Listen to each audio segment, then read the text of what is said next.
What's going on, Colts Nation? I appreciate you joining me for another video where today is going to be a bit of a continuation on what we talked about yesterday, getting a free agent veteran in that secondary. And there's a name that I've seen a couple people drop in the comment section over the past couple weeks. So I figured, hey, let me look into him. Let me see who this guy is. And it's Akilo Witherspoon, somebody that, as you look through the numbers, has played really well throughout his career, just had his best year of his career last year with the Rams, the only game in his career, the only season in his career where he was able to play every game throughout the season, which is really the only negative. As I looked into everything with him, it's like really the only negative with him.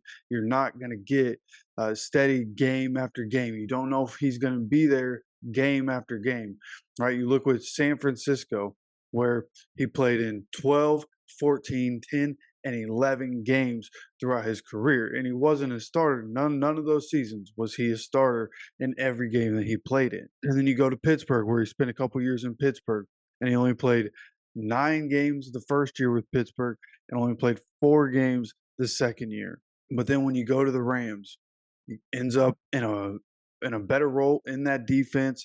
Came out, played all 17 games, and the numbers that he put up last year looked really good, right? Just like Stephon Gilmore, as he gets better, numbers getting better. With the experience that he has, the knowledge that he has in different defenses. And again, what they were doing in that Rams system, the spot that he was playing in that Rams system, it was able, to be fruitful for him. And coming into this free agency, I'm sure at the age that he's at, he's hoping to go somewhere where he's going to have the best chance to win possible.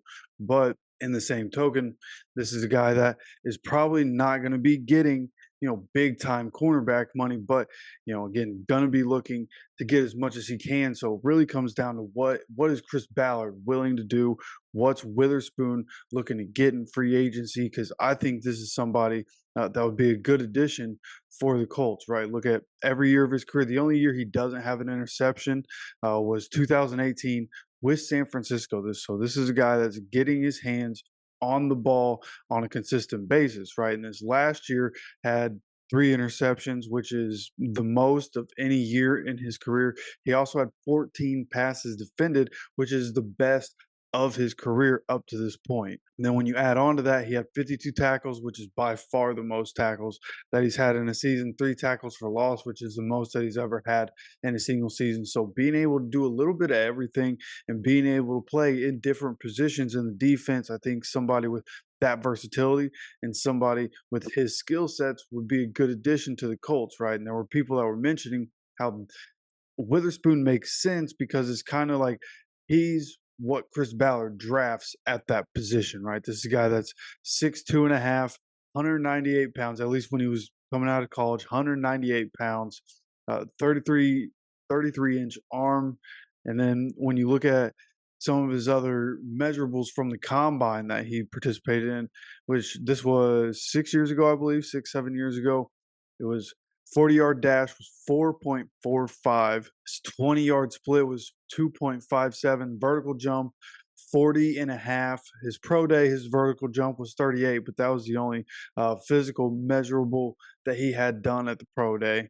Then broad jump, over 10, short shuttle 4.13. Like, this is a guy that has explosiveness and has the size that Chris Ballard would generally look for at that cornerback position. So this is something that, as I've looked into it, I thought could definitely be possible. Maybe this is something that the Colts could do after the draft, right? They go through the draft and see who they end up getting, and maybe this is one of those veteran players that's going to be signed after the draft, when teams have figured out what they really are going to need, or are the Colts going to be able to get the first round cornerback that they want, or if they go back, are they still going to be able to get one of the guys that they really feel confident and really wanted in the top of the draft? And if not, Witherspoon would probably be a good option to end up on the Colts. Somebody, again, a veteran to come in that room with it being so young, come into that room, has experience in 3 different defensive systems, can come in and help